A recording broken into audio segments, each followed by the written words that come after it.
নমস্কার। বাঁকুড়া জেলার ধারে অবস্থিত দামোদর নদ, তাকে নিয়ে কবিতা বানভাসী। কবিতাটি লিখেছেন দেবব্রত সিংহ। আমি বানভাসী লোক বটি গ, বাঁকুড়া জেলার মিজা থানাতে ঘর। নামটা হলো মতি সর্দার।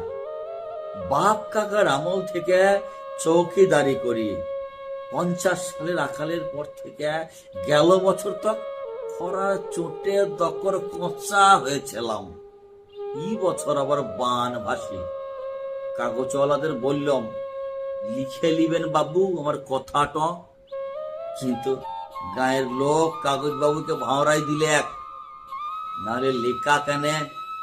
কাগজওয়ালা ফটক তুলা কলটুকু তাক করিয়াছিল। লোকে বললে, উহার কথা নিয়ে আপনার কিছু হবে নাই, ও পুরা পাগল বটে। পাগলে কি না বলে। কি বাসা, আমি পাগল হলাম কিসে? কই, আমি তো পাগল লই। ভালো করে ভেলে দেখুন।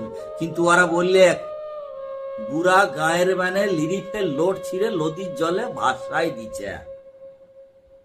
জোরা হাত করে বলি, আজ্ঞা উহাতে কথা ধরিবেন নাই। এই দেখুন, আমি মতি সর্দার ঠিকই আছি। আমার বহু বিঠি দামোদরের বানের জলে ভাসিয়ে গেলেও বুড়ি মহা বিটিটা যারে ঘরে তরাই ছিল। কিন্তু শেষ তক সেও গেছে। বাবুরা বললে করেলা। গায়ের মানে লোক বললে, না না, উঠা পেঠার রোগ বটে। এই করে হেচড়া হিচড়ি টানা টানি করতেই বুড়ি হাসপাতালের মাঝ পথে মরে গেল। আর আমি এখন রাতের বেলায় চৌকিদারি হাঁক দি ধসা মাটির দেয়ালে দেয়ালে বাবুদের দালান বাড়ির ধারে ধারে।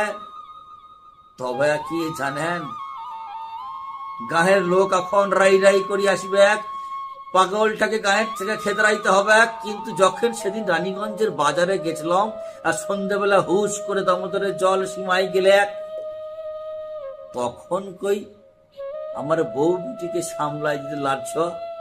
নাহলে আমি বাগদি বটি। তুমি আগ ঘর বাগদি ছুটু গাঁটাকে রাখিয়াছিল। আজ এই কথাটা আমার কাগজওয়ালার কাছে বলতে না দিয়ে আমাকে পাগল সাজাইছ। কিন্তু আমি পাগল লই।